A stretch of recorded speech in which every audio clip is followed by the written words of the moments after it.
yra labai įdomi. Na, tiesiog... Jūsų dėmesiu interviu su sporto departamento direktoriumi Klemensu Rimšeliu. O kalbėsime su juo apie gerus ir labai negerus darbus, kurie vyko Nemuno žiedo komplekse, kurį ilgus metus valdė į šiltą vietą įsitaisęs vienas direktorius, kuris dažnai keliavo, o buhalteriją vesdavo Wordu. Tekstų redagavimo programa, kuri skirta beletristikai rašyti, o ne pinigams skaičiuoti. Mento teisės skyriaus specialistai, kai susipažino su mokesčių inspekcijos išvadomis, tai jie man apibūdino situaciją įstaigoje taip, kad tai yra vos ne chrestomatinis veikalas, kurį galėtų studijuoti teisės fakulteto studentai, kaip iš tikrųjų yra plaunami pinigai ir kaip iš tikrųjų šiuo atveju yra galimai apgaudinėjama valstybė. Teisybės dėlei reikia pasakyti, kad šiuo metu situacija yra pasikeitusi ir šiam sporto kompleksui vadovauja nauji žmonės, kurie deda nemažai pastangų į šios vietos prikelimą. Nesusidūrusiems su auto ir motosportu pranešame, kad Nemuno žiedo trasa yra vienintelė reljefinė asfalto trasa Baltijos šalyse. Joje galima rengti rimtas tarptautinės varžybas, tačiau dėl lėšų stygiaus, o kur jos buvo naudojamos dabar tiria FNTT ir nesutvarkyto saugumo arba blogos kokybės varžyboms reikiamos infrastruktūros stovio, tokių varžybų per metus vyko labai nedaug. Be to jas organizavo įvairūs sporto klubai, kurie be kita ko patys susimokėdavo už trasos valymą, jos gerinimą ir rūpinosi tokiais dalykais kaip televizijos transliacijos. Organizavom susitikimus su visom viešosiom įstaigom, tiek biudžetiniam, tiek viešosiom įstaigom. Ir atkreipėm dėmesį, kad kažkaip tai Nemuno žiedo, kaip pasakyti, atstovavimas yra ganėtinai sudėtingas. Nes buvo tokių atvejų, kai kvieti, tai neatvyksta. Kada pasiklausi, dėl kokių priežasčių neatvyko, tai tada gaunasi, kad labai dažnai šioje viešojo įstaigoje strigo kompiuteriai. Tai kada raštu oficialiai įsiunčiama ir kviečiama atvykti į departamentą būtent dėl finansinių ataskaitų, tai tada pasirodo, kad vadovas atostogose ir įsivežęs pašto dėžutės raktelį ir niekas negauna raštų kvietimo. Vienu žodžiu, susidarė tokia savotiška tokia aplinka ir bendravimo dalykai, kad kažkas tai liktai būtų ir ne visai tvarkingai arba pagal nusistovėjusią tvarką, kaip turėtų atsiskaitinėti viešosios įstaigos. Grįžtant prie visai nesenų laikų, reikia paminėti, kad žiedo direktoriaus ir viešosios įstaigos veikla FNTT jau kartą domėjosi. Tiesa, tyrimai apčiuopiamų rezultatų nedavė, o įdomių istorijų būta ir ne viena. Gavom ataskaitas, mūsų finansų skyrius atkreipė dėmesį, kad ataskaitos yra padarytos Wordo sistemoje ir toje sistemoje nesinaudojant jokia skaičiavimo programa, bet paprasčiausiai surašyti skaičiai ir kada su paprasčiausiu kalkuliatoriumi buvo suskaičiuota, pasirodo, kad ataskaitos duomenys galutiniai variante netitinka iš tikrųjų visų sudedamųjų dalių. Kilo tam tikri įtarimai. Po to buvo prašoma, kad būtų atliktas auditas, tai kaip ir buvo užsakytas vieną kartą auditas viešosios įstaigos, bet auditorius negalėjo pateikti audito išvados, todėl kad pati viešoji įstaiga nustatė labai glaustus terminus šito vietoj ir jie negalėjo pateikti išvados. Ir visą laiką mes tokį kaip ir jautėm santykį lik ir vengimą atsiskaityti, liktai kažkokių tai skaičių koregavimą ir taip toliau.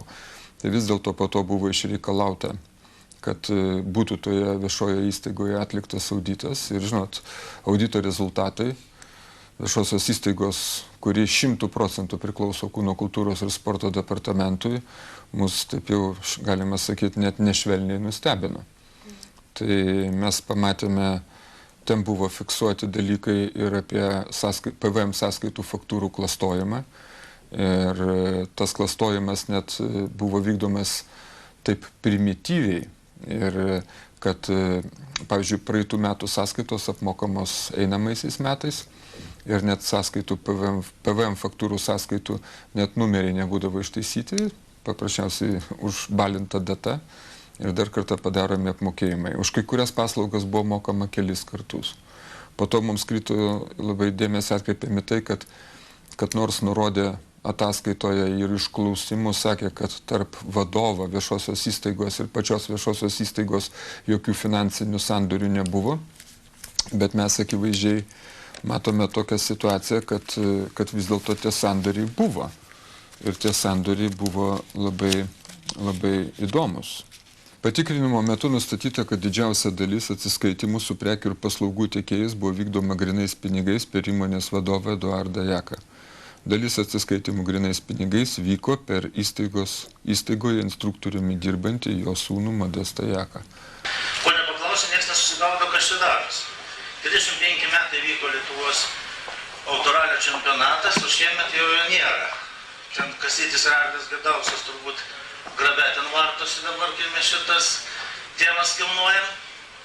Pastebėjome, kad pats direktorius įstaigai skolina pinigus grynais pinigais. Visos operacijos vykdomos grynais pinigais ir tų grynų pinigų operacijų vykdymui pinigus gauna pats direktorius arba jo sūnus dirbantis instruktoriumi. Tai, pavyzdžiui, pasižiūrėjus per laikotarpį 2005 metai direktorius paskolina viešąją įstaigą 1 250 000, 6 metais 565 000, 7 metais 430 000, 8 metais 780 000, 9 metais 151 000, 10 metais 227 000. Tai reiškia skolina ir paskui gražina, paima atgal grynais pinigais paskolą iš viešosios įstaigos. Tai pavyzdžiui, 5 metais paskolina ir 5 metais tiek pat atsiema. Paskolina 1 250 000 ir atsiema 1 250 000. 10 metais atsiemė, pavyzdžiui, atgal 1 000 000 litų. Čia kažkokie nebūti dalykai. Būdavo traktuoja, kad ten saugumo plano nebuvo, dar kažko nebuvo. Anais raliais mes irgi taip darėdam, susirenkam, buvo operatyvinė grupė, 10-12 žmonių įsiskirstom darbus, prieš ralį dar darydavom derinimus ten, aišku, nusižengdavom tais reglamentais, bet niekada nebūdavo, kad kažkas tai pasakydavo, kad šitą mes atšauksim Lietuvos čempionato etapą. Ir tai buvo pastebėta, kad galimai klastojami dokumentai viešojoje įstaigoje, tai iš principo klausimas, ar tik tai fiksuojami, o pačių pinigų nėra, o tik tai išėmimi gryni pinigai iš pačios viešosios įstaigos. Audito išvados pagrindu buvo sudaryta komisija, atsižvelgė į pavyzdžiui, direktoriaus tam tikro darbo metodiką ir negebėjimą, pavyzdžiui, nustatyti nei finansinės apskaitos tvarkų, nei iš vis kažkokių tai vykdymų ir atsiskaitimų su tiekėjais normalia tvarka ir buvo perduota į valstybinę mokesčių inspekciją patikrinimui ir taip pat finansinių nusikaltimų tyrimo tarnybą.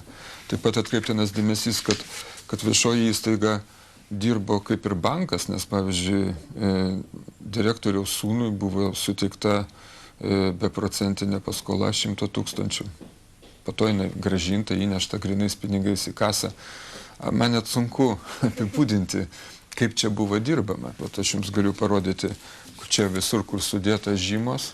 Galime skaityti ir, pavyzdžiui, visiems, kaip reikia taip dirbti, kad savo pačiam būtų gera. Sąskaitos faktūros daugeliu kompanijų buvo falsifikuotos. Nuo pačios sąskaitos faktūros blanko iki antspaudo ir iki pasirašiusių asmenų. Sodros duomenimis tie asmenys, kurie nurodyti sąskaitose faktūrose, jie yra nedirbę. Kai kuriais atvejais su įmonėmis, su kuriais vykdavo tam tikri kaip ir atsiskaitimai liktai, kaip čia juos pavadinti, čia įsiaiškins ikiteisminis tyrimas, bet pavyzdžiui, kai kurių tų būtent juridinių asmenų, su kuriais vykdavo atsiskaitimai darbuotojai arba vadovai, yra faktas, kad ir buvo teistų asmenų, o kai kurių iš jų net neranda gyventojų registrė. Tai praktiškai asmenys iš vis neegzistuojantis.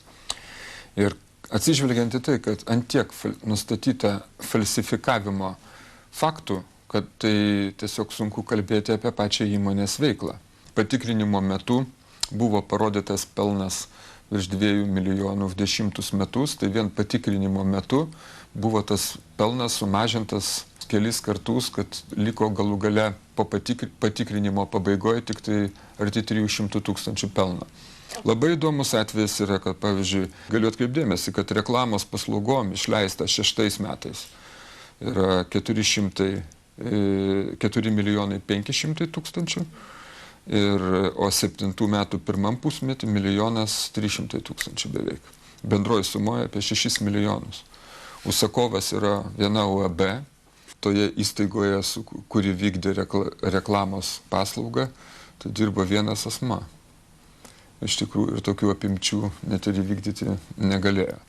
Taip jau logiškai, bent jau specialistų išvada yra tokia. Finansavimas vyko šios įstaigos tiek ir iš kelių direkcijos fondo, tai yra lenktynių trasai tvarkyti, renovuoti. Tai galiu atkreipdėmėsi, kad kai kuriais atvejais tai, kas turėtų būti padaryta, pavyzdžiui, įrengta aikštelė, tai toje vietoje yra žolė ir jokios aikštelės iš tikrųjų nėra. Kitas dalykas labai įdomus, kuris taip pat krito į akis, tai įstaiga iš principo per tiek metų, jau, kiek jinai egzistuoja, jinai iš esmės nieko neturi. Nei kompiuterių, nei fakso aparatų, nei stalų, nei telefonų, absoliučiai nieko. Net buvo atvažiavę į namelius, kurie yra skirti sportininkam, tai net kiti neaiškus asmenys pasiėmė net ir visą patalinę, nes tai irgi pasirodo ne įstaigos. Mums tiesiog aktualus yra rezultatas. Tai yra vienintelė trasa Lietuvoje tokio tipo ir mes labai norėtumėm, kad jinai atitiktų kažkokius europinius standartus. Šiam momentui jinai yra ganėtinai prasta, lyginant su artimiausių kaimynų. Dabartinis direktorius žymiai arčiau yra sportininkų ir vyksta bendradarbiavimas, interesuotumas, renginių organizavimai atsigavo ir norinčių važiuoti irgi daugėja, kai vyksta daugiau renginių, tai judėjimas vyksta, tai yra labai gerai. Pirmiausiai, ką radau, tai kad buvo, matėsi akivaizdžiai, kad paskutinėmis dienomis vadovavimo buvo visi pinigai iš viešosios įstaigos paimti, tiek esantis pačioje trasoje. Vienas toks dar įdomus dalykas, kad tik 2011 metų birželio 1 dieną, tai likus savaitei iki direktoriaus atleidimo, buvo įrengtas kasos aparatas pačiame žiede, iki tol jo net nebuvo, buvo tik tais kasos atdariukai. O štai naujojo direktoriaus komentaras apie atlyginimus. Dauguma jų dirbo už pusę etato ir už minimalius atlyginimus. Na ir tiesiog toks pačioj pradžioje iš karto susidarė pakankamai įdomus vaizdas, kad jie už tokios atlyginimus dirba. Tačiau pradėjus man darbuotis, praėjus mėnesiui laiko, žmonės pradėjo skųstis, kad kaip ir mažok jie uždirba. Tuomet man natūraliai pasidomėjus, tai o kas pasikeitė, juk aš nemažinau jums algos, aš jums moku tiek, kiek jūs iki tol uždirbote. Na, tada, aišku, galimai paaiškėjo, kad jie galbūt gaudavo ir papildomų kažkaip tais pajamų, reiškia, prie to, kas buvo numatyta oficialiame atlyginime.